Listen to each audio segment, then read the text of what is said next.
In here, we pour whisk, whisk, whisk, whisk, whisk. You're that creature in the ginger beard. Sturdy and ginger. Like vampires, the ginger gene is a curse. Gingers are beautiful. You owe me $5 for the whiskey and $75 for the horse. Gingers? Oh, hell no. This whiskey is excellent. Ginger. I like gingers.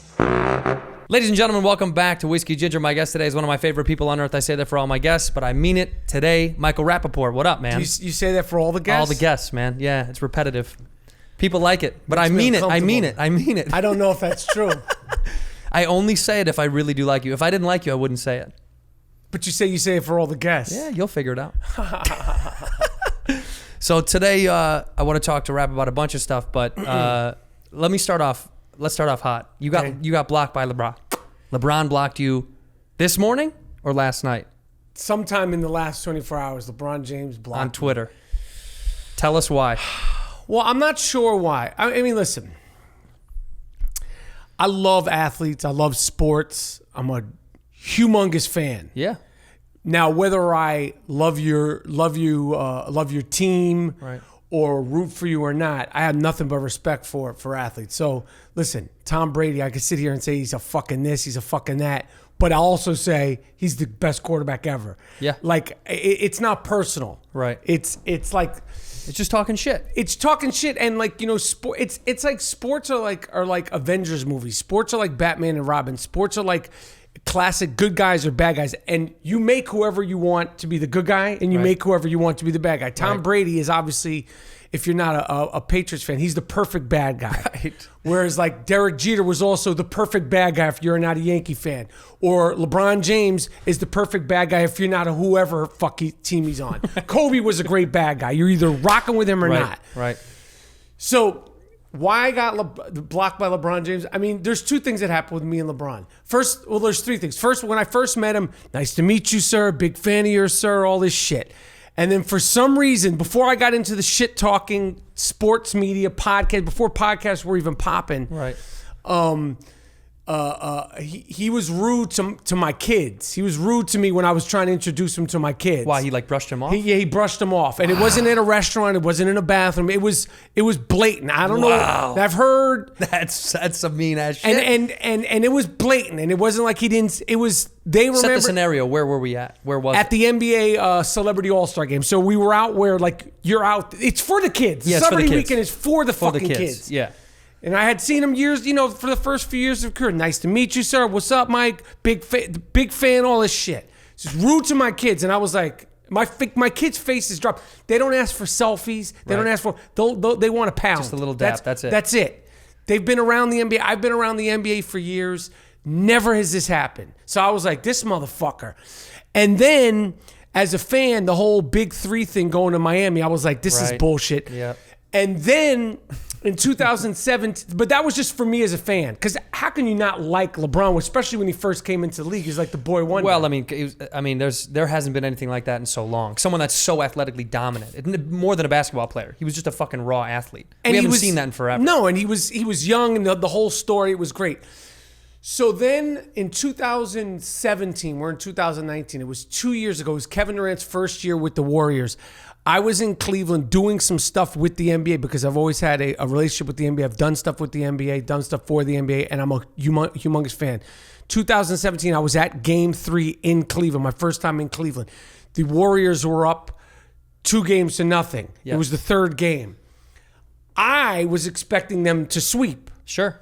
Okay. I think a lot of people were. So because I was expecting a sweep and I was a guest in Cleveland, because I thought, well, if they're going to sweep, we have to clean up. I brought a broom to the game. And because, you know, I felt like I was being polite. So I brought a broom to the game in Cleveland and Quick Loans Arena. And I had, you know, I was there with the NBA and I was down courtside before the game. And, you know, by the time I went to my seat, which wasn't like very close seat, it was like sort of in the press area, I had gotten, my phone was blowing up from the NBA. Yo, you need to get rid of that fucking broom. They're filing a complaint. LeBron's camp has complained. I was like, oh, literally it was like 5 minutes after.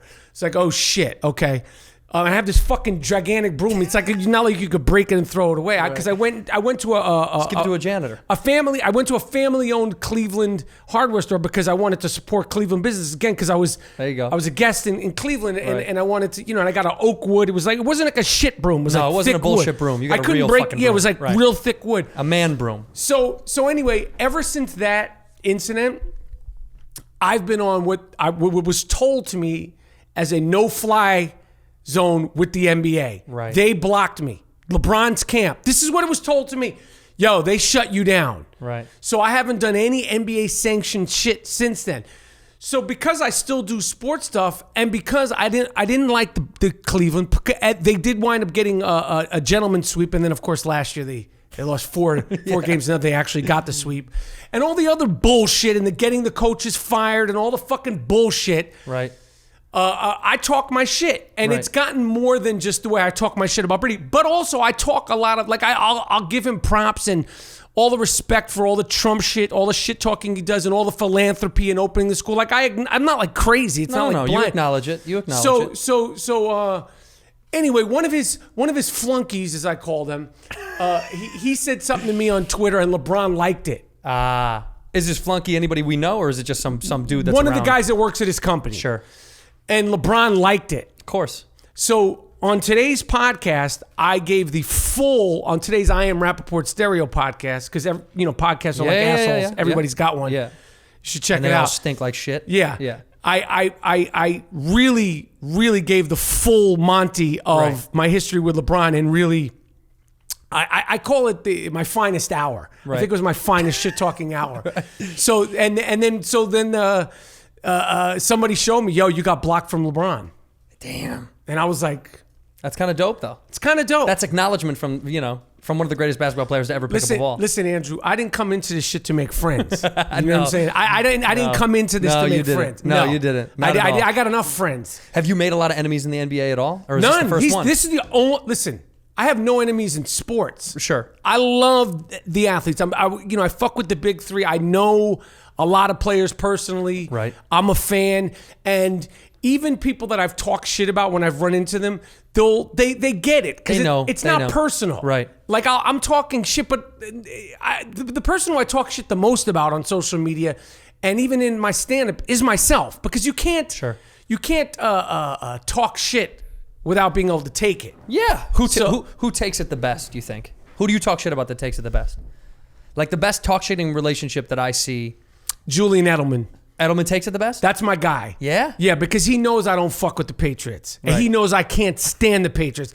And I used to, before I actually met him, I used to fucking get on him, and I used to call him the fake Rudy and all this bullshit. And we met, and he's just cool as shit. He totally gets it. He gets it. And, we're friends now. And he came on my podcast, and I was like, I thought I was a setup. Like, I thought I was going to be jumped or something. He's going to fuck you up. Yeah. Who do you clown on secretly that you haven't gone public yet, that you kind of want to, but he's too nice of a guy? Is there that guy? Because there's a few guys that everyone has. You go, I can't stand this shit about him, but I just don't want to. I don't want to drown. No, him. I think that if I could even do it in a friendly way, right? The shit talking with the sports, because it comes. Listen, in this world, there's so few things where you could actually have love and hate. Yeah. Like, you love the Yankees, you hate the Red Sox. You're Chicago? Chicago, yeah. Right, so you. But I think you have to come from a metro area where sports are so dominant. Like, we have a lot of similarities in that fact that, like, sports to me was always everything. It meant the fucking world to me. And I have a lot of hatred for certain teams just because you grew up hating them. Now, I meet kids from other cities, they don't have that kind of thing. It just didn't exist. Yeah. It was like, they disliked other squads, but they didn't give a fuck. But to us, being a Chicago kid, like the St. Louis Cardinals, I hope all of them die of horrible, horrible cancer. I don't give a fuck. I fucking loathe the Cardinals. I don't even like baseball. I probably couldn't name 5 baseball players currently. Oh shit, I love baseball. But one of my favorite, probably my most favorite thing in sports is when the Red Sox lose. Yeah, to this day. Yeah, sure. Now, I don't even like baseball. Right. I couldn't even tell you who they're losing to or who fucked them. Right. It's just nice to see them lose. But when the Boston Red Sox lose, and baseball's like not even something I consider, it's a thrill. Right. Like, I love it. Right. Like, I get elation off it. And it's crazy because Boston sports is so successful, but they have no sense of humor about it. Right. Like we get it. Tom Brady's the best. We're never going to see another run like this in NFL history. No. Why do you take it so? You got fucked a few times, twice by the Giants. You got fucked twice by the Giants. Just 2 times. 2 times. Yeah. Just twice. That's it. You never beat us in a Super Bowl. We fucked you twice. but it's like they lose sight of all the wins. Yeah, they can't. When I bring up the fucking. Right. They're weird. They're like people that read all the internet comments. You have 1,000 that like you, and the one that talks shit, they only pay attention to that. The Patriots will only pay attention to the people that hate on them. They forget the fact that they're Do they so not love their fucking dominant. fans? Do they not listen to their fans? They don't appreciate. No, they don't appreciate their fucking fans. They don't. only want to hear the hate. Right. Right. That's the all only it thing is. they acknowledge. Right. They live for it. Yeah, they love that shit. So anyway, that's the LeBron thing. Right. And You think he'll unblock you at any time, or no? This is going to continue, you think, for a while? Until you do something public to make up for it? You think he's waiting for you? There's no public. I've done enough in public. Yeah. I've already acknowledged all the great things. What the fuck? You know what's crazy about sports? Yeah. We could sit here and talk about LeBron. We could talk about Jeter. I understand why people would hate Jeter. Patriots fans understand why you would hate fucking Tom Brady. And Kobe, you understand why he was hated. But LeBron, if you talk shit about him, you're a hater. Right. Why is that, you think? Who the fuck knows? Yeah, you think it's because his image is so squeaky clean and those other guys didn't have that? I don't know what it is. Because all those other guys you named didn't have. Kobe never had a squeaky clean image. Neither did Jeter. You know what I mean? And Brady. Jeter had it. When he played, his image was. Yeah, I know, but he had a lot of people helping him out to make sure that he stayed on the up and up. But you know what I mean? I'm saying when he played, like, of course you're going to hate him. He's the best player on the best team. I get that shit. He's a fucking vacuum. No one was better than him. And he's good looking. He's fucking everything. Of course you're going to hate him. So I get that. But with LeBron, people are like, you're a hater. I'm like, fucking hater. He plays for the Cleveland fucking the Browns. he played for the Miami Heat. Like, intrinsically as a New York Knicks fan, I'm never going to fuck with the Heat. Right. And then who the fuck likes Cleveland except for you're from Chicago? I mean, this is a we don't piss like those. hole. We hate those motherfuckers.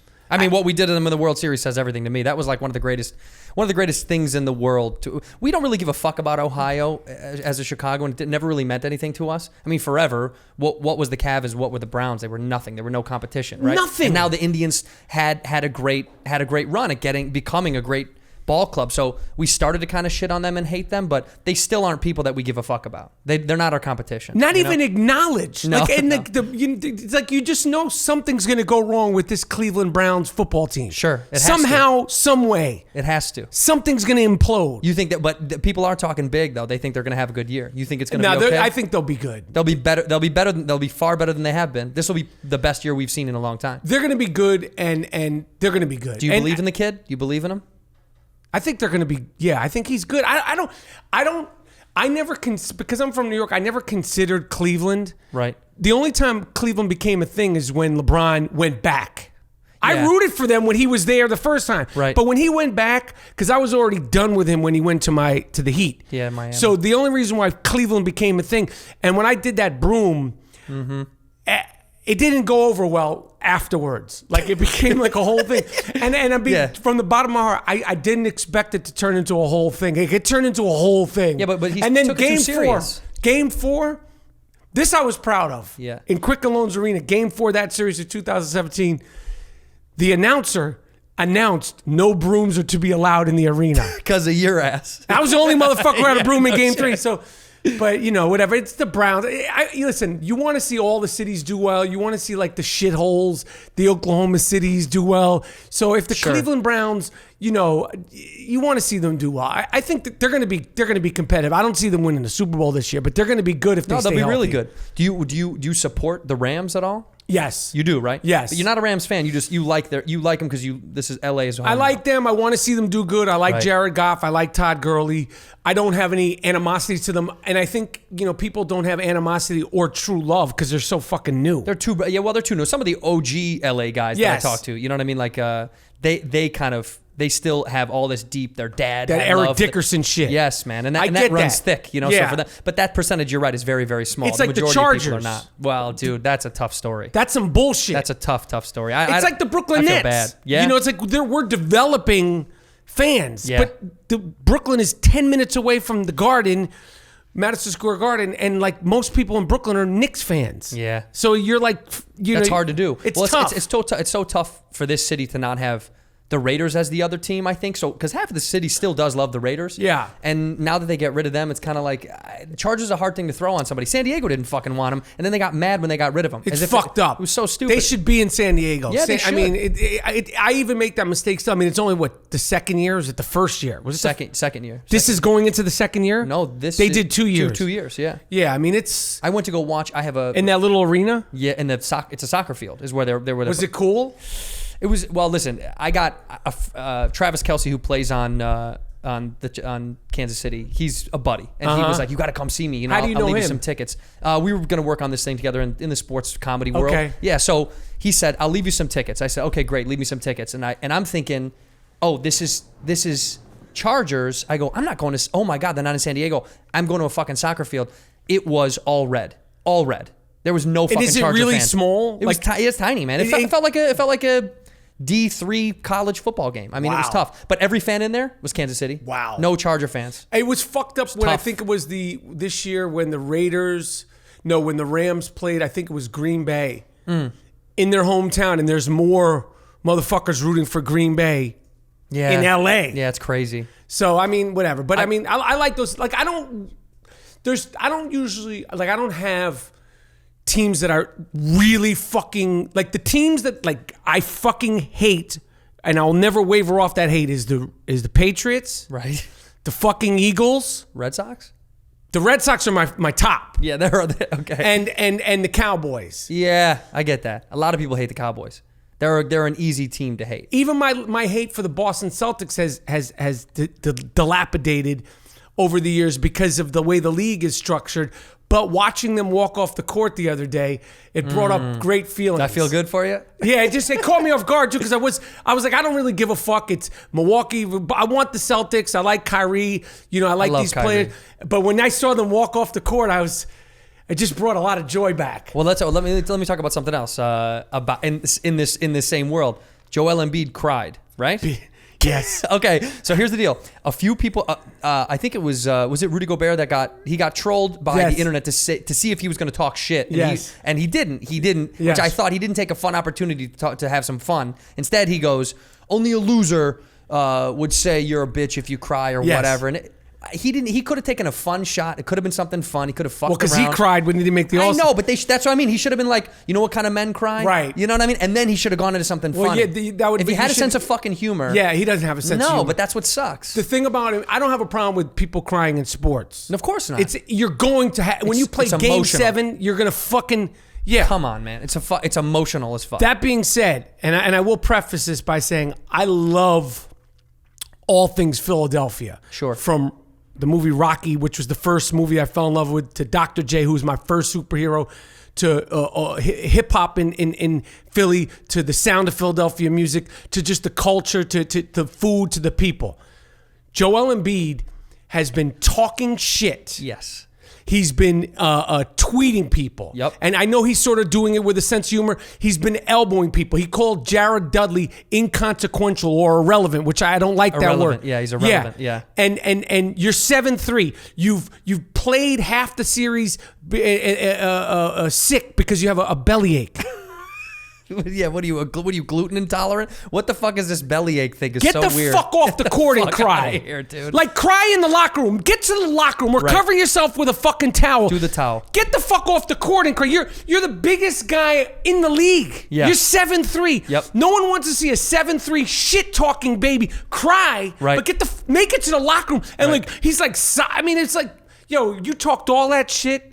Your first 3 or 4 years in the league, and now you're fucking crying. Now's your time to get it back. Right.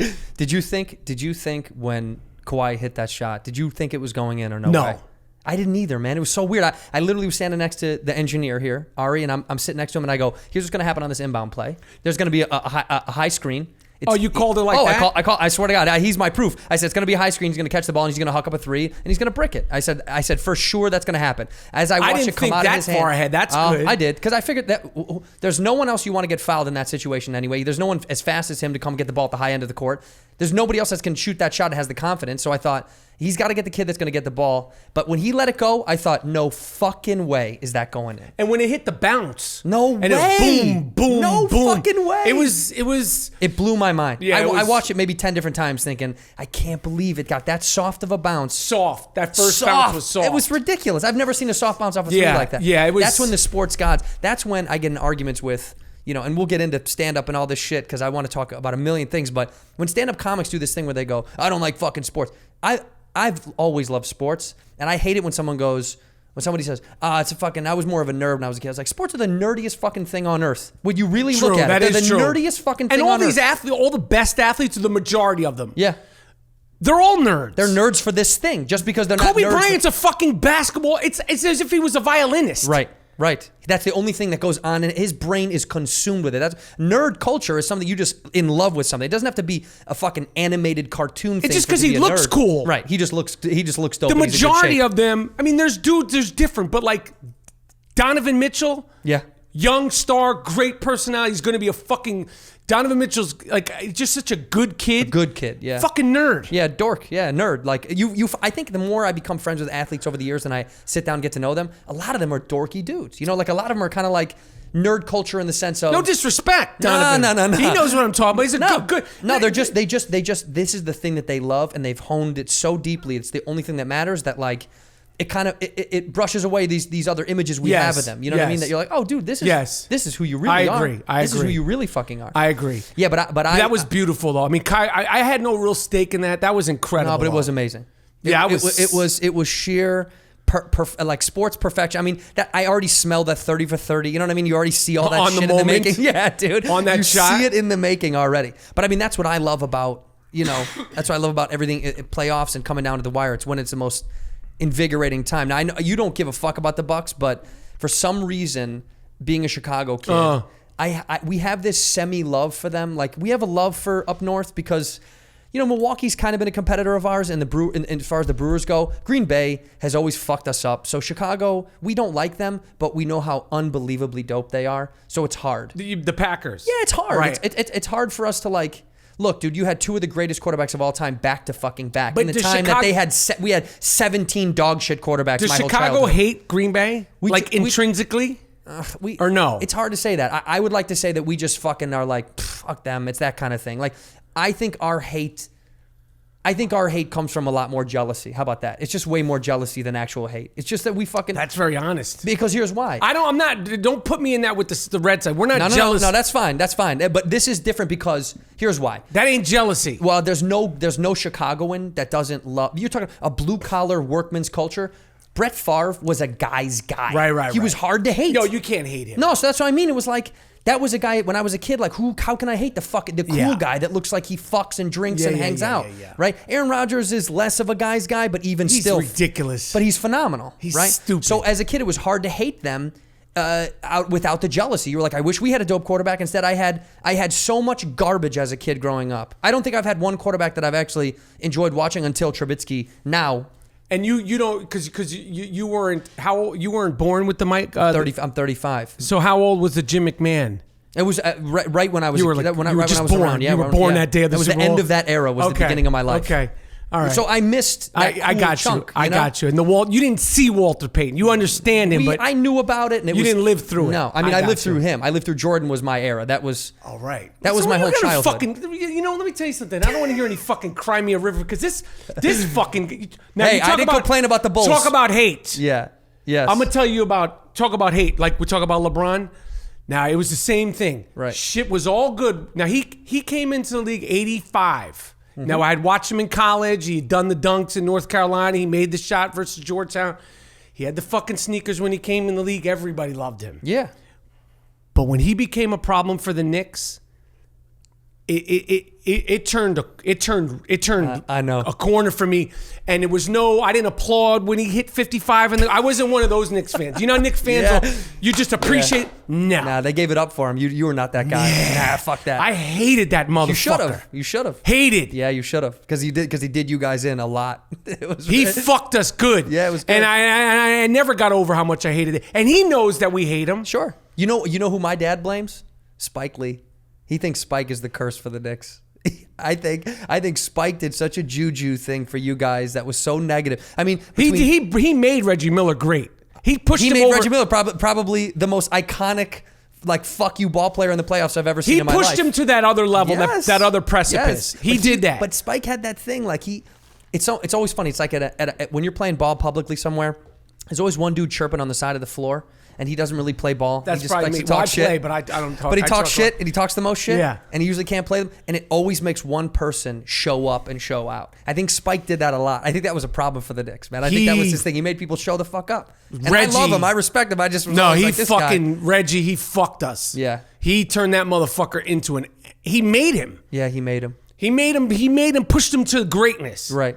So So for me, yes, Jordan was my era. We don't complain. The Bulls don't complain. I wish. and you just had Derrick Rose for that year. Oh, come on, man. I loved Rose, but I wish he never got hurt. How about that? Of course. It was so hard to watch that because he was a hometown kid. We were like, Jimmy Butler, too, was another kid that we loved. You know, a Marquette kid, a local guy. Yeah. I hope he does well in his venture out there. He's Butler? Yeah, I like him. But Yeah. We had these two guys. Yeah. We banked on them. And we just never got anything The returned. Rose thing, I mean, it's good that he sort of found his second half of his career because that shit was dark for a while. Yeah, it was dark. I mean, listen, did you ever watch that Nike commercial where it's like a rose grows and and it's slow pushing Yeah. you by? Man, I didn't cry at my grandma's funeral. I cried at that fucking commercial. I was like, I'll cry at that shit. Yeah, it was good. But you know, And his MVP acceptance speech was. He was like the first, and that was the last time I think they did it without going. Like he was at the locker. Yes. Remember, and he was crying. Yeah. Now they do the whole ceremony. yeah, they make it a big fucking thing. Yeah, But his was so genuine, and Yeah. he was so emotional, and everything he's been through. He's dope. you could tell he's one of the good. He's a good egg. Mm-hmm. He's gonna be one of the ones that everyone's proud to have had in the league for so long, and I'm glad he fucking came back. Yeah. All right, let me switch. Let me transition right now. Okay, transition. You made because I want to talk about so many things. I All want right. to keep you forever. No, that's all right. You made a documentary about Tribe. iconically one of the greatest hip hop groups, if Yep. not the greatest hip hop group of all time, depending on who you ask. I'm a hip hop junkie. Yep. Tribe Called Quest was my childhood. Okay. It was everything to me. I do at the beginning of the show. We had a kid make a beat for us. Oh, Right? okay. Okay. And I asked some of the fans to do a Hot 16. Oh, so I'm gonna shit. play you two. I want to play you two, and you tell me which one you like more. Okay. We're gonna have the Rapaport vote because you're a hip hop head. Yeah. So you know. So I'm gonna tell you if either one of them are shit. well, I'm that's gonna what tell- this is all about. All right. All right. So What are their here, names? I'm gonna play them right now. So the first one, this kid's name is JARV, JARV. All right. He actually sent in a video. He didn't have to do this, but I'm gonna do audio and video. for He you. went extra, huh? You tell me right now. JARV, JARV. JARV. All right. So ready All here. right. Listen to this. You asked for it. Yep. In here. And that's our song in the background. Whisk, whisk, whisk, whisk. When I'm feeling cheap, I get a bottle of Jim Beam for mixed drinks. But Okay. when I'm pretending to be a king, I get some Eagle and Knob Creek and sip the shit and eat, cause I'm a man. Yeah, I'm a classy man. If it's bourbon, olive, whatever you pass me, fam. Makers, Marco, Crow, Basil, Hayden, Four Roses, Woodford, Bullet, it's all the same shit. No, it isn't, but I still happily have it if you only got some plastic bottle, black velvet cap. Okay. Long as roll calm keeps them drums slapping, I'ma keep it sick of Santino cats and a whiff of cap. That's right. Egad, man, this shit is hella dope. I'm leaving them season need of prosthetics like Chips Delano with colorful shoes and 3-inch lips. My favorite MC's from Brim and his name's Chank Smith. Quick, Hollywood, make a movie about me. You could even get Byron Callick to play me, except he's too old and I'm too young, and I'm hotter than roofing out in the noonday sun. So just stop, y'all. Call the cops, y'all. I get it poppin' like a motherfucking Pop-Tart. Ayo, shouts to the man with the Cheeto colored hair. Okay. It's the Whiskey Ginger Podcast, baby. Yeah. All right. Right. I'm gonna tell you, I fuck fuck with with Jarv? Jarv. I like Jarv's sense of humor. Yes. I like Jarv's flow. Yep. I even like the way the video was shot. Yeah, it did a good like job. a good color. I fuck with Jarv. Okay, you fucks with Jarv. All right, I'm gonna give you one more. I and let me fuck tell- with Jarv. Good Good job, Jarv. So here's the other thing. Now this kid's name is Joel Frame. Joel Frame. And I'm looking to shit on somebody. I know. I'll give you one. I'll give you. How about I give you? if they're both good, I'll get. It's Well, good. no, dude. We had a million. I'm sure you had a bunch of- but we got a few that I kind of want your opinion on. And Okay. How about this? How about you tell them where they went wrong? Let me play one more. Jarv, dope I one. fuck with. Keep Okay, going. Okay, Jarv is dope. And then this kid's name is Joel Frame. See what this kid did? I think the best is. He talks about Brian Callen and T-Fac and those guys and Shab and Who's T-Fac? Yeah, the fighter and the kid. Oh, Brian okay, okay. Callen's fucking podcast. Yeah, I so know. he shits on Chris D'Elia and all these idiots. Good. So this is his thing. This is his like. Does he shit on him good? Yeah, well, let me see. Let me. I'll be the fucking judge of what he does. Ready? Here we go. What's his name? Joel Frame. Joel Frame. All right, here we go. Let me see what the fuck this guy did. In here, Okay. we pour He whiskey. didn't even do a video. This cheap But fuck. I ain't sipping, yo. I'm an alcoholic, man. I ain't sipping, yo. I'm an alcoholic, man. I ain't sipping, yo. But I ain't tripping, though. Check it, yo. You can find me sipping on a San Pellegrino with my man Santino, the illest comic we know. Windy City reppin', serving any sucker steppin'. It's a blessing just to get to answer the question. What is it? Who is the dopest of them all? Not Talia, looking like a soccer mom at a shopping mall with that new haircut. Guess what? Congratulations, you played yourself. Then this full of Dennis Callan, the senior citizen Jimmy Fallon with his sugar baby Brandon Schwab. It's a sausage fest up and teeth that cake. Yeah. I take cat on the microphone any freaking day. Tiger belly, super smelly with Bobby Lee's gross feet. I get to thinking he should rethink some things. Go back to playing tank on Mad TV, calling Uber for Kalila Man and send her to Dat I fan. fuck with this guy too, Oh, Joel. Man, then this Theo Vaughn with sweatpants on, Louisiana reppin' so his brain ain't on. I could go on and on, but that would be wrong. Plus I'm already at the end of the song. But it's no question, it's whiskey ginger all day long. Looking forward to when he Joel's has good. me on. Joel's good. He got a good sense of humor. He's shitted. He's shitty good. It's okay, right? Yeah, it's okay. All right, good. So those are the two. I say the other dude's a little better, but Yeah. he's good. He's too. good, right? We Yeah. had so many good ones. I'm gonna play. So here's what we're gonna do for the people that submitted. We're gonna play. I think a new one we're gonna pick every week at the beginning of the show. But so JARV is gonna be our intro and our outro because of that shit. Because Jarv's better than Joel. He's okay. I Jarv wouldn't is better say than he's Joel. fire. But he's good. He's good. He did good good. enough. Yeah, he's good. He did good. But I did like his video. Like I was like, oh, can you like the production lighting level was was good. Production design was. I think it's also that we got about 50 white dudes and we got 2 black dudes. That's all we got. We got 2 black dudes and 50 white, 60 white dudes. But with the 2 black dudes, can they spit or they were trash too? Yeah, so it's just It was tough. But you know, if you're able to make it through that many bars, I have to respect it because as much as I love hip hop, and I have loved hip hop since I was 8, Yeah. I can't get out of line 1. Yeah. Like I can't write. I mean, even that goofy shit like that. Nothing, huh? Nothing. Yeah. What? But I don't you know think why. There's no transfer. Nothing. Because you I write could start. stand-up. Like I have one line. Like I could come with one line. All right, let me hear it. No, but I'm saying like I could do it, and then it's like. Then you're done. Done. Yeah. You ever been at a dinner party and everyone's like, okay, let's split the bill. And then your buddy brings out his wallet and it's like this thick. It looks like a double from In-N-Out. And you're like, what are you doing, man? You got 9,000 credit cards in there. Get yourself a real wallet, a Ridge wallet. You know about Ridge wallets? They're the shit. Ridge wallets are slim. They come in all different shapes and colors and sizes. They look beautiful. Go to ridgewallet.com and get yourself one. Use the promo code WHISKEY. I highly recommend it. They're sleek, aluminum, titanium, sexy, thin. They make you thin out your life, clean out all the garbage from your regular stupid wallet. Get yourself a Ridge wallet now. Be the cool guy at the party. Don't be the dude with the fat, annoying wallet, all right? Go to ridgewallet.com, type in the promo code WHISKEY. If you don't know how to spell whiskey, you're an idiot. It's the name of the show. Yeah, but that's why you respect the fuck out of hip-hop. Oh, so much. Because you know how deep and tough that is to flow and really say something, not just fuck. Some when people you're just saying throw in something, shit. Yeah. But even with the jokes. But let me tell you, you talked about the Tribe doc. Did you see the Wu-Tang doc on Showtime? Yeah, man. It was really good. Unbelievable. It's more like a series because it's 4 hours. Right. I loved it. By the way, I loved it. Going back to what we said, you want to talk about nerds? Wu-Tang were like dope, like gangster nerds. They were like gangster. They were the first hip hop group I ever knew to talk about like astrophysics and shit. You know what I mean? That was the most wild shit to me as a kid. Was like, man, I don't even know what that fucking word means. I'd have to look up words. Before that, a lot of rappers, you could follow along with what they were saying all the time, but they go in some other shit. They go so deep, man. And their vernaculars shit. And their slang and I was extremely impressed. If you haven't seen it, of Mikes and Men on Showtime 4 hours of Wu-Tang, and it doesn't really subside. This shit it's so good. It's really fucking really good. And I'm so glad somebody did it because when I finished the Tribe movie, people were like, you should do a Wu doc. And I was like, that'll put me in a mental institution. Yeah, that's tough. Because 9 people. Yeah, too many guys. They don't get along all the time. That's like Yeah. You're going. I think they don't get along more of the time than not. I think more often than not they don't get along at all. Yeah. And the film articulates that. It was dope though. Yeah, it was deep. It was deep. When you did the tribe doc, is it because you felt like you had to tell this story, or is it just like some? I mean, what was the impetus for doing it?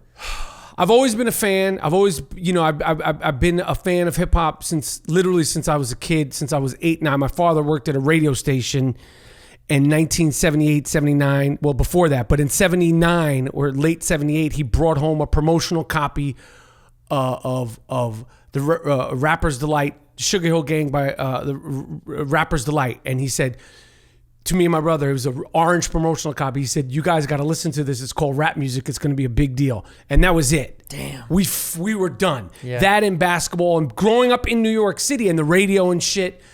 And it's been a lifelong thing.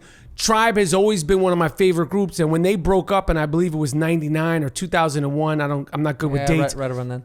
I was at their last show. And I had been a fan of theirs for years, and I went to New York to see the last show. I remember I flew into New York, and I had known Q-Tip a little bit. But while I was watching the show, I said to my friend George, I was like, "Yo, somebody's got to do a documentary about A Tribe Called Quest." And then I forgot about it. And then like 3 or 4 or 5 years later, maybe 6 years later, they started touring again. Yeah. And I saw them perform at the Wiltern, and I told Tip, "Yo, I want to do a documentary about the group." And he was like, do it. And then 3 years later, I started doing it. And then it took 3 years to make it, and we did it. But I just was, and I had no idea the film would turn out the way it had and the drama of it. But I just was such a fan of theirs and their impact and the musicality. And I didn't know anything about the strife within the group. And I'm just so glad that we got it done, especially with the passing of Phife. So yeah, man, that's the worst thing in the fucking world. Yeah. That was. Now tell me this. I know this is controversial. Maybe you don't want to say, but who do you think? Do you think it was Tip or Phife was a better MC? Man, they were. I would. You know what? Because Phife passed, I would never say it. But they were both. They just made it. You have an investment in it, but I can say it. I think Phife was by far the best MC in the group. That's because I don't have any investment in him. Yeah. And as a kid, listening to their albums, like People's Instinctive Travels, and it was just. His voice was so rich. It was so rich. It was so much character. Yeah. And when you visualize the 5-foot assassin in my head, and I was like, this dude must be a fucking maniac. I think he painted this beautiful animated picture of himself. Yeah. And that's why I think I fell in love with him so much. He was easy to fall in love with. Oh my God. He'd be a great, he would have been a great podcast guest because he's not here now, but he would shit on himself too, which I love. When he was like a complexion of a hockey puck. Yeah. I always thought that was a hilarious line. I was like, hi to Muggsy Bogues complexion. Because most rappers never would shit on themselves. They were exactly who they portrayed themselves to be. Right. They at a time when it was like real thuggish, ruggish. They started in '89. It was like Eric B, Rakim, Cool G rap, EPMD. So they were like, along with Jungle Brothers and De La Soul, they brought it to the masses, and they brought that nerd shit in. Yeah, that was. And those are also like Q-Tip, and this is my guy. Yeah, like I love those guys. This is a music nerd. Yeah. This guy could talk to you about fucking, like jazz from 1930s. You're like, he'll break the whole shit down. He's cool. Yes. But he's they're music nerds. You can tell that they're music nerds. Yeah. You can see, but just by the way they formulated stuff, you could tell that they were kind of ahead of the game. It's also probably why I think they were so perfect together. They were perfect because their voices, they were their so size, different, man. The scale everything was so wildly. Instead of certain groups, I'm not a huge hip hop fan as much as I used to be because a lot of groups today, I'm like, they're garbage. It's not my shit. It's not my shit. No, there isn't any groups. I talked about that before. Migos is the only group. Migos, and they sound identical to me. Maybe I sound like I'm outdated. Yeah, no.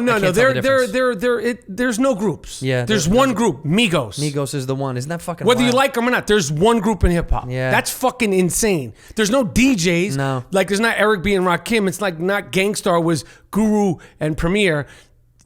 Tribe Called, you had a fucking DJ. Yeah. De La Soul has a DJ. Every group, you'd have songs celebrating the DJ. So that was my favorite. Gangstar was my unequivocal favorite group that's my number one group of all time to me on the list of like.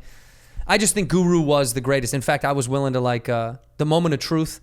I played for my mom, and I knew my mother never really loved hip hop, but I played it for her anyway because I was like, I promise you'll like this. Like that, he has something to say.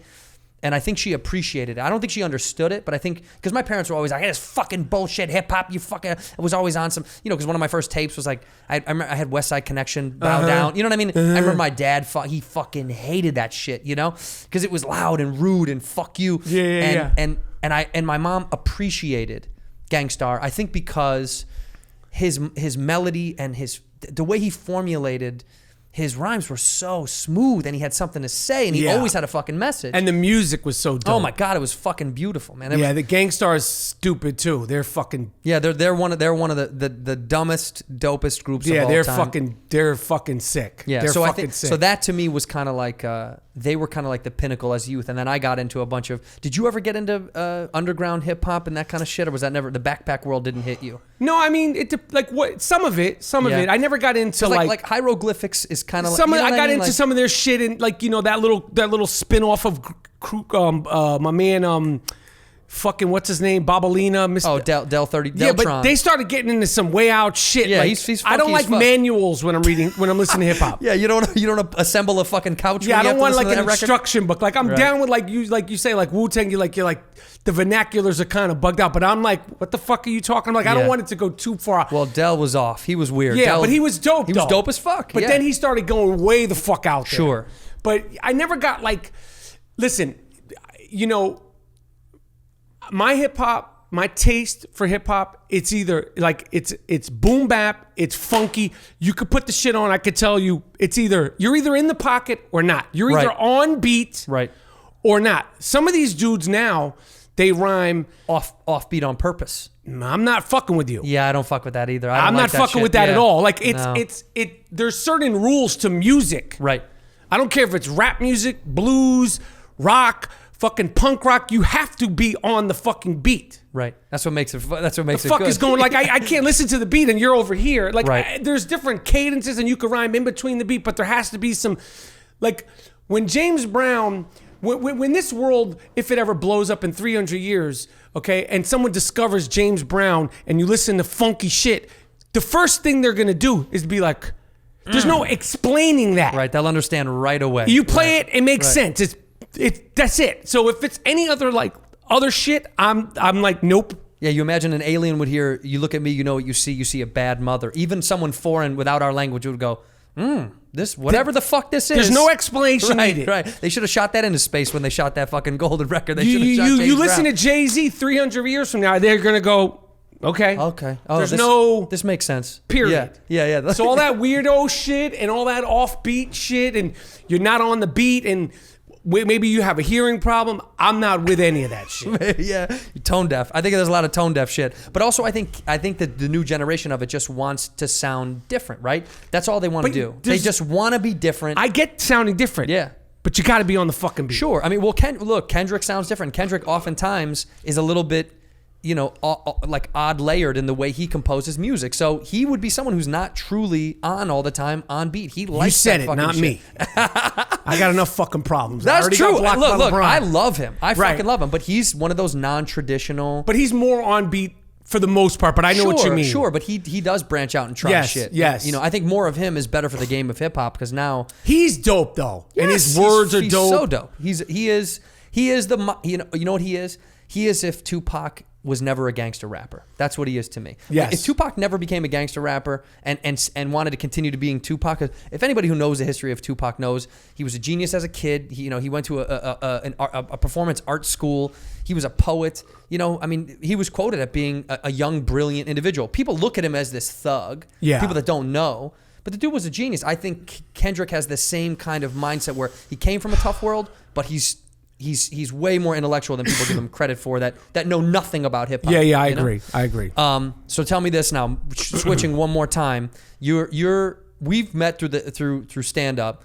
You're hustling now, doing a ton of stand up right now. Are you prepping for something big? Are you working on a big hour or something? Or you're just deep in the game? Because I see you now more than ever. I'm deep in the game. Like, I mean, I have, goals with stand up, but my main what is it? My main goal, my agenda is to get good at it. Yeah. That's my first and foremost goal. Where are you at now, you think? Listen, man, I look at fucking stand up, as a craft, you know what I mean? Yeah. Like, and it's something that it's such a, interesting thing, and it's such an unpredictable. It's such an unpredictable thing, and it keeps you on your toes so much because of the night and your feelings and what you bring to the stage and the crowd and the energy and the, and all, and now we're in such a time where, we have popularity because of whatever fame you have or Instagram or your podcast. So people come and it's like, it's a loaded deck. And then sometimes it's not a loaded deck. So just all those factors now, I like that. And it just, it keeps me, keeps me sharp. So my goal is to just continue to just be good, to like find out what kind of stand-up I really am. Right. When you were a kid, did you love stand-up, or was that not really your thing? No, I liked it. I started doing stand-up like when I first came to Los Angeles when I was 19. I started as a stand-up. Right. So I was 19. I did it till I was about 22, 23. And then when I started acting, well, the first time I started acting, like the first time I ever acted, the first time I ever read a scene, like I was like, I'm doing this. Like it came more natural than any sport, any stand-up. Like I was like, this is what I'm doing. Right. And then I started acting, and I was like, I don't want to do stand-up anymore. I was so young. I was funny, but I didn't know what an act was. Right. Like I would get up there and I was funny and I had just to fuck around, talk shit. Yeah.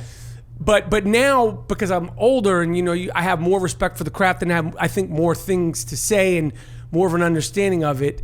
I think I have more of a perspective. But when so I don't remember what the question is, but I love it. I have what was your heroic vision of stand up as a kid? Was there guys Eddie that Murphy? You loved? Yeah, Eddie was it, right? That was those leather pants on this. That was my guy. Like that was my fucking dude. Like I was like, I'm gonna be the next Eddie Murphy. Eddie Murphy, yeah. And I thought I'd do stand up, and then that would get me into acting. But like Eddie was my fucking dude. But I was exposed to it because I would come out here and visit my sister, and I would see different stand ups throughout the years. But I would like them. I didn't think I wanted to do it. Like I thought I was going to be a basketball player, but like I said, once I started acting when I was like 19, 20, like I was like, this is what I'm doing. Like this is what I could do. This makes sense to me. So like it was like a fish in the water. When you stopped stand up, yes. What was the I impetus to get retired. back? It was the famous retirement of 93. I gotta get out. Yeah, it was a big retirement. So what made you come back? What made you want to do stand up again? Was there a moment? Was it something that clicked? You know what it was? It was Bert Kreischer. Ugh, that fucking and piece Whitney, of shit. Whitney Cummings. Love her. They put it in my head. They were like, you should do stand-up. You should do stand-up. I was like, I know, I was thinking about it, and like, I was thinking about it, and they were like, you should do stand-up. You should do stand-up. And then Whitney was like, I'm doing the improv, the lab. Just come MC for me. I was like, I don't have no. She just come MC. I said, she said you could MC. You just bring me up if you need to. Just say Whitney Cummings. Right. That's or it. do 5 minutes. Right. So I went up and I did like 10 minutes, and I was like, fuck, and I was like, I dig it. And then, I came back to the lab and did it a few times. And I know that because of I have a cachet, that it gives me opportunities.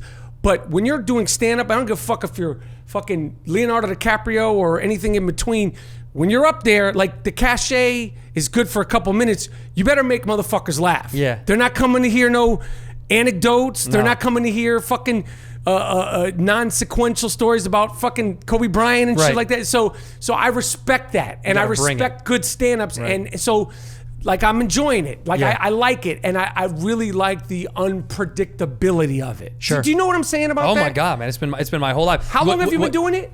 13 years. Okay. Yeah. What you're talking about, by the way, we call the 5-minute theory. The 5-minute theory is someone who has acclaim or fame gets 5 minutes to be funny on stage, and if you can't roll after that, then they're gonna know. Do you know what I mean? Yes. There's a lot of guys that come that are famous, right? There's a lot of guys that come through the clubs and they're crazy famous, but they don't even have a comedy background. Yes. They're just famous. Yes. And then they get up there, and then 5 minutes goes by. After the 5, like, oh my god, it's the guy from the fucking thing. Right. Then 5 minutes, and they start eating shit. Yes. And the crowd fucking lets them know. Yeah. It. You feel it. The sinking. Yeah, you feel it. And I love it because it checks down people who have an attitude about it. People that come in brash, that are like, I don't fucking stand up, and they don't really respect the game. It's hard. Well, the check down is what everybody needs, because a lot of times in Hollywood, everyone gets pats on the back and claps for doing everything. You know what I mean? It's like that's also what I like about yes, it. Yeah, it's like fucking stand up lets you know, checks you the right way that You ain't shit unless you're shit. And unless I love the you're shit. immediacy of the good, the bad, and the ugly. The good, the bad, or the ugly. Like, I love the immediacy of that. And I also love, for me, because I'm still this phase of me doing it, you know, the just understanding, like, I don't know, there's just so many different factors of it, you know, and there's just so many different factors of it. When you look at, like, the great stand-ups, like, it's such a fucking craft. It's like anything. It's like making shoes or fucking shooting free throws or acting or fucking photography. Like, it is a craft, you know? And I love that about it, you know? So, and because you never know what the fuck's gonna happen. Have you been fucked with yet? Has someone been yelling shit on? I haven't been fucked with. Yeah, good. Okay, so it's coming. You know it's coming. See, it's coming because people get confident when they get comfortable, and the more comfortable that they get, and the more they see you. Have you ever been heckled? Oh my fucking god, a million times over the years. But I mean, I haven't had anybody talk out of pocket yet. Like, I've had people in fun ways. Yeah, but it starts to get to a point where, you know, like, you're touring, right? You're starting to tour. You're going to San Francisco. Sunday. Right, San Francisco. Saturday and Sunday. This weekend, right? At Cobb's Comedy Club. Cobb's Comedy this weekend, Saturday and Sunday. That's my first out of Los Angeles gig. Come see this motherfucker at Cobb's Comedy Club. We'll put links for the tickets in the description and all that jazz. Cobb's Comedy in San Francisco. By the way, one of my favorite clubs. It's sad that Punchline shut down in San Francisco. I don't know if you know that. Yes. But that was the other one. But Cobb's is still there. They're good fucking people. Good. It's a great venue. It's beautiful. You'll have a great time. Good. But that's my thing, is like, you'll start to see, the more you start popping out of LA, the more they'll people talk out of pocket.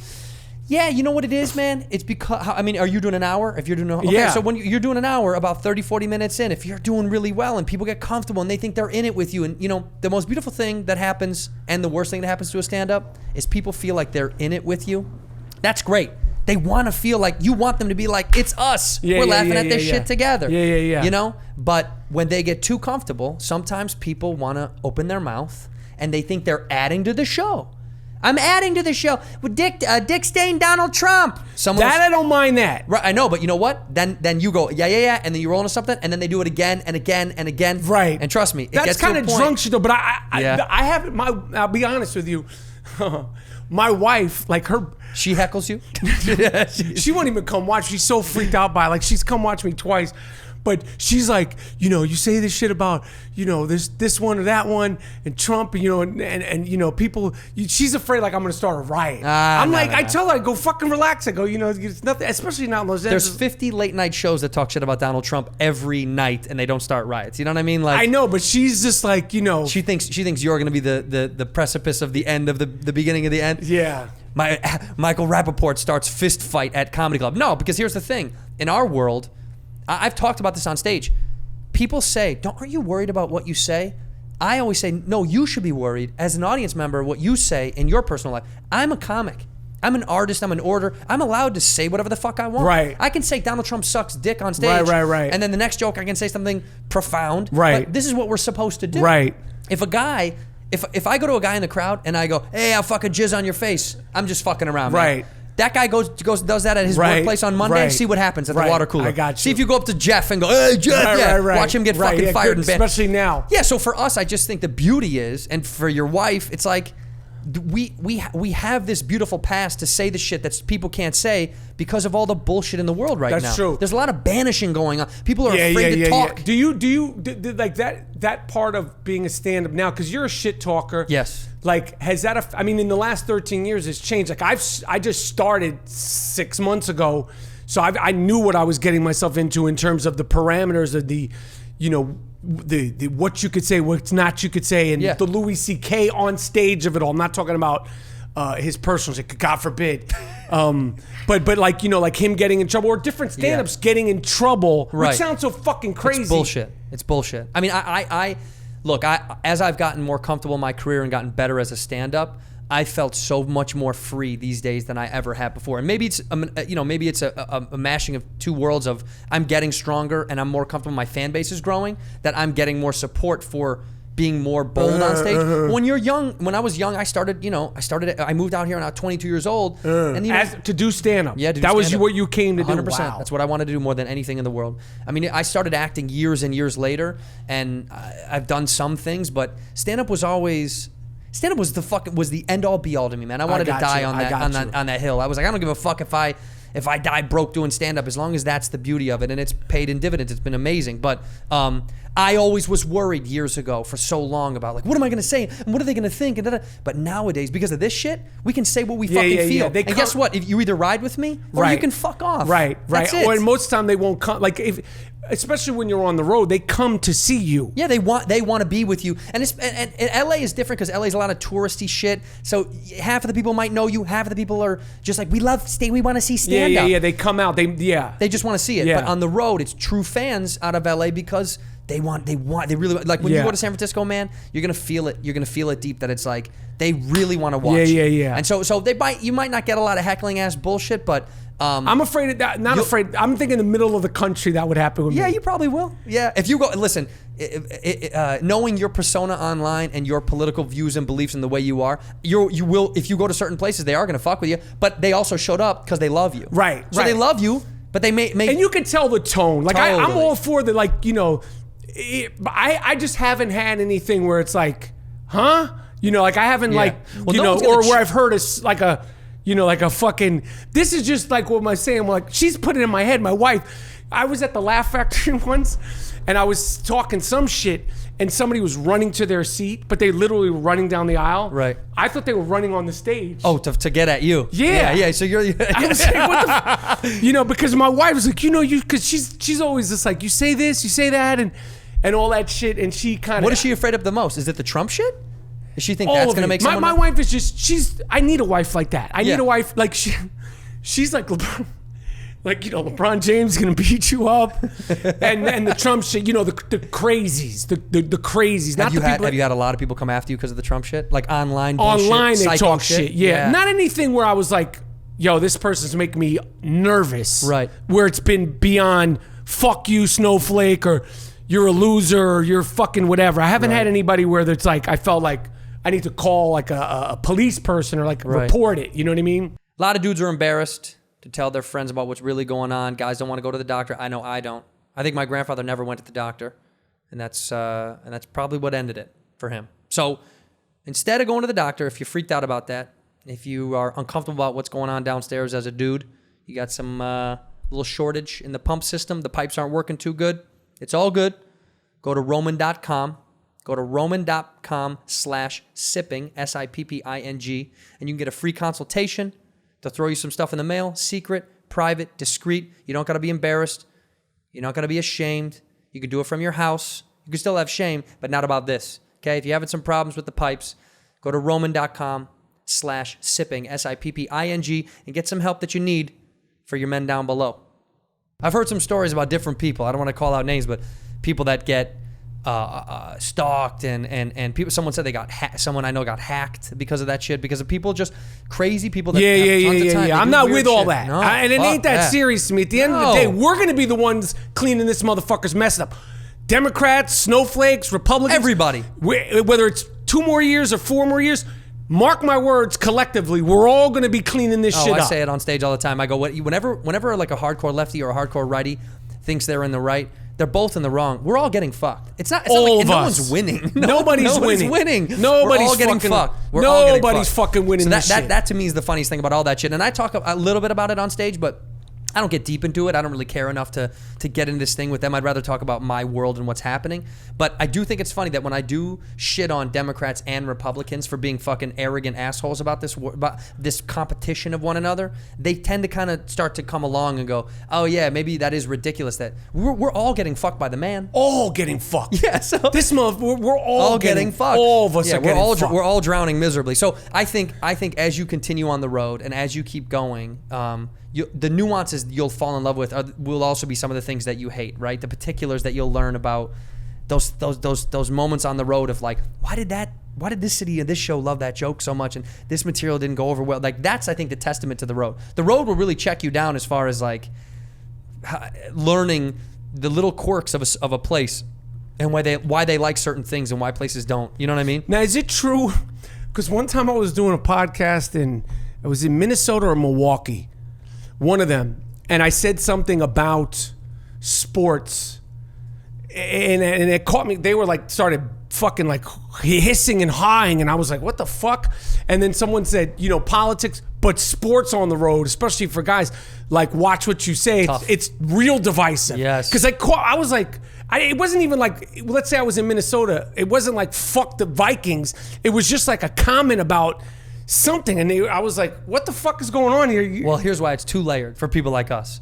One, you're an LA guy to them, right? So or a New York guy. Well, that's what I'm saying. They know you're a New York guy, but they also know you live in LA. So the way that the country feels about New York and LA is already fuck them. And then also when we come into their house and then we say something like, you know, the fucking Pacers can eat ass, you know what I mean? Whatever. It's just like for them, they're like, this New York, LA fucking asshole.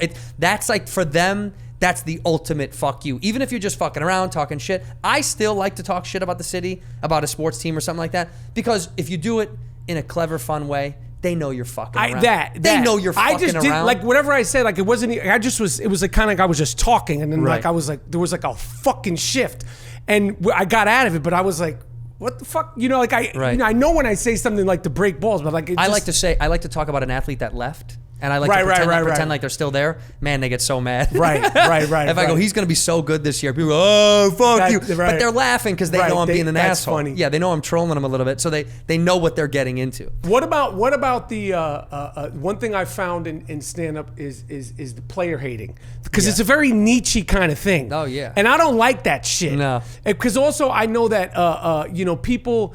Like, because I know stand-up comedians very well, and comedians are fucking nuts. Yeah, we're all out of our fucking head. Like, I mean, they're fucked up because even when I'm like when I've spent a lot of time doing stand-up or focusing on my stand-up, or if I'm writing something, if something comes in my head, like I'll go, I gotta stop doing this because I'm like, this is not a normal way. And if this is what you do full time and you're hard body and you're doing it for years, like this can make you nuts. Yes, you have to step away. It's a very insular thing. Oh yeah, you have to be able to. I always like to say, if a young comic asks me for advice, you know, when a young comic says like, and I'm not the prophet, but I always have tidbits that I go, hey, here's some rules. Have a life. Need a life. Have a life, because people get in this world where that's the only thing they give a shit about. And I'm like, I promise you'll regret it years later because you'll be lonely and maybe you'll make it.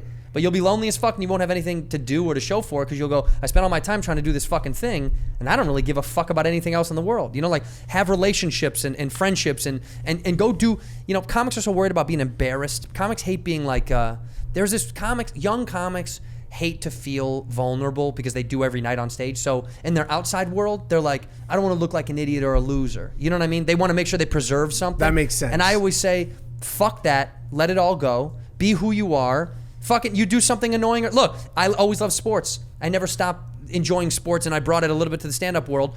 A lot of my friends didn't. A lot of them didn't give a fuck about sports. Right. So it was just kind of like, I'm still going to meet people and do that thing and have that be my part of my life. You can't just have it be just stand-up because you see it, and there is a lot of haters. The player hating, I don't like. Oh, there's a lot of haters, I don't man. like it. Have you felt it? Has anybody come up to you in a stand-up game? No one's come up to me, but you could just tell. You can feel it. Yeah, motherfuckers, I'm like, what the fuck is... Yo... And also the crazy thing is like, there's room for everybody to get money. There's room for everybody to have a special. There's room for everybody to tour. Right. Like, what the fuck are you worrying about me for? Like, I'm just like, what are you worrying about me for? Right. Well, that was my whole thing. You know when what's her name? Why can't I think of her name? The porn star that went on the road, Donald Trump. Why can't I think of her fucking name? Stormy? Stormy Daniels, right. Did she do stand-up or strip? She did stand-up, dude. She did she's one or two shows or whatever, but stand-up, and the community got mad, and I was like, hey, man, if you think your fans, if she's taking away money from you, you're out of your fucking mind. You're fucking crazy. You're fucking nuts. If you think she's taking away money from anybody, you're out of your fucking mind. Yeah, they go. Let her fucking live, man. Let her fucking breathe, man. You think that she's doing this because she's a fucking Sarah Silverman fan and she's inspired by Joan Rivers? She's trying to fucking make ends meet. She's fucking, you know. Yeah, she's like, no, man. Yeah, we're stand-ups were offended by this shit. No, you know what it was? It was more stand-ups were like annoyed that it was like, oh, why does she get the fucking? Fucking relax. Yeah, well, fucking relax, stand-ups, man. They got their fucking thumbs in their ass, so they're so tight. You know, because it's like I would never think like this. Like, I'm an actor, right? I'm an actor first. Like a stand-up. Oh, he's acting with me. Let's see if I would never treat another actor right. Like, oh, he's obviously talented. Yeah, something worked. Something what the fuck? works. You know, it like I don't know. I don't get it. I don't understand. Have you ever worked with somebody? You don't have to say the name, but you ever worked with somebody that you thought was going to be great, but turned out to be not so good? As an actor? Yeah. You don't have to say a name. Nah, but you know, has there been an instance when you're like excited to work with someone and then you work? I've with them never and had. you're like, I've never had a bad experience with anybody I was looking forward to working with. That's a great thing. I've never had. That happens a lot in stand up. I feel like there's guys that I'm like, oh, I can't wait to see his shit, or like, you know what I mean, or like. And then when you meet them, yeah, and I'm kind of like they're either an asshole or their shit sucks, and now I'm like, oh fuck, I thought you were something else, and I guess like you're kind of this cunty dude, and you have an attitude about shit. Yeah. There's a lot of stand-ups that. Sometimes they've been doing it for a long time and they get super jaded and they're dismal and yeah. And then it's weird. You know, we all have a little bit of jadedness. Every comic does. But there's a couple of guys. It's never happened in the acting world for me, but yeah, sometimes I met some stand-ups. I'm like, oh fuck, you suck. I thought you were gonna be cool. I thought you were gonna get it. You know, I thought we were gonna be able to play as humans. Yeah. I've never had it with actors. No. I've never had any, especially somebody that. I've never had like that nightmare thing or like the people that I idolize. Right. They've always been either just really cool and respectful or beyond like really cool. Yeah. You know, like they go beyond it. Yeah. Yeah, like it's like fucking Robert De Niro. I've worked with him twice. You know, it's not like I got to, pick his brain about everything, but he was totally cool with me, totally encouraging while we were working, totally giving, was there off camera, all that shit. He's that guy. To he's me, that he's fucking he's that dude. guy. He's that fucking dude. He's incredible, man. So now we're coming close to our good night, to our swan song. But we're singing now? Yeah, we're gonna sing at the end. And I know you got a good voice, man. I know you got pipes. Yes. You got a bunch of stuff coming out and coming up. Is Atypical? Are you doing that again? We're doing that now. Okay, you're shooting it right now. Season 3, which I and enjoy. And if people haven't seen the show, you're losing it because it's a phenomenal show. You need to check that shit out. Thank you. And in the meantime, you're gonna be touring a little bit. So you're going to San Francisco this weekend. San Francisco this weekend, the 18th and the 19th at Cobb's Comedy, and then I'm gonna be at the American Comedy Company in San Diego. June 2nd. Have you've done all these places? I've done that, but when I go down, I usually do the La Jolla Comedy Store because I'm a comedy store guy. So I go down and do that. That's kind of that's my loyalty. You know what I mean? I have to do the store when I go to San Diego. Is there like church and state? Is there like no? Listen, you could do both, right? But it's just like that's my. You've been there, yeah. I got you. And I'm one of that's my spot now. I got you. So it's just kind of like you. It's weird. You get kind of like linked up, and you're like, that's what I do. I got It'll you. happen in different cities. You'll see like there's an improv, and then there's like a helium or a funny bone, and you kind of pick. They don't give a fuck. What I you got do, you. But you start to go. I like this. I cat. got you. I like this thing. The way they do this thing is. I dope. got you. Yeah. It's unfortunate because sometimes you'll meet the owners of both clubs. I'm sure they're all cool and they're dope, and you're like, oh fuck, I don't know.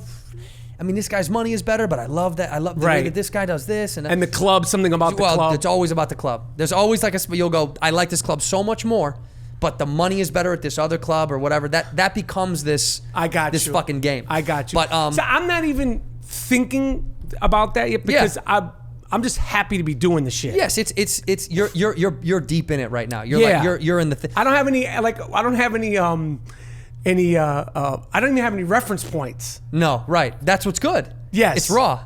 It's happening as it's happening. So you could send me like, oh, this shithole. I don't like, oh yeah, you could totally take advantage. Like, yeah, I never heard of this place, Big Toe, Texas, but I guess I'll go down. Yeah, to I'll this go there Fuck to it. go. We'll find out because I'm just like finding my things. I'll come back in 3 months. I'll be fucking arrogant. Yeah, Like, be this so fucking mad. shithole. Yeah, you're like, you know who sucks? You know who sucks? Yeah. I'll tell you. You name all the clubs. So, what is it? What's a website for tickets? Is what? MichaelRapaportComedy.com. MichaelRapaportComedy.com. Yes. And we'll put the link in the description. Yes. And go see him this weekend at Cobb's up in San Francisco. Friday, when this drops, I'm at the Ice House in Pasadena. So come out and see me in that shit. And then 2 weeks, I'm in Raleigh, North Carolina. I'm going down there. Have you been down there Raleigh, before? baby. Yeah, I've been there a bunch. I got family lives down there. I'm doing Good Nights in Raleigh. That's the name of the club. It's fucking amazing. Okay. I love that shit. So you've been there before? Yes, man. What's a crowd like in Raleigh? Fun as fuck. Dope. But Raleigh's an interesting part of North Carolina, right? Because Charlotte's obviously that's the main city, but Raleigh is this big city, small town feel where there's a fuckload of people in Raleigh, but it just has this more down home. you know, it's more people's people, I guess is the way to say Got it. you. You know, I like them. Okay. I like them, and I fuck with those guys in Raleigh. Go All right, to good. MichaelRapaportComedy.com, AndrewSantino.com. I appreciate you. On our outro, we're gonna play another song. From who? I'm gonna play one song. Who's this guy? This is so far. By the way, we hit up JARV and we had Joel Frame. JARV was number one. Joel Frank was good. JARV and Joel Frame. Now this guy. Who's this fucking guy? Who's this fucking dude? Let's hear. This is Chase Moore. This is All right, Chase Moore. see You if ready? Chase, Let's we see wanna what hear Chase him can fuck anymore. with. Let's see. In here, we pour whiskey, whiskey, whiskey, Yeah. whiskey, whiskey. And this is a good beat to rhyme off. Yeah, this is our podcast intro. Yeah. Chase Moore. But this is like, it sets you up. This is like basic. Whiskey ginger till my liver twisted like a fidget spinner. I'm seeing flashes and I'm snapping. Nope. The bigger picture. Got the hunger. You would think I'm He's skipping alright. dinner.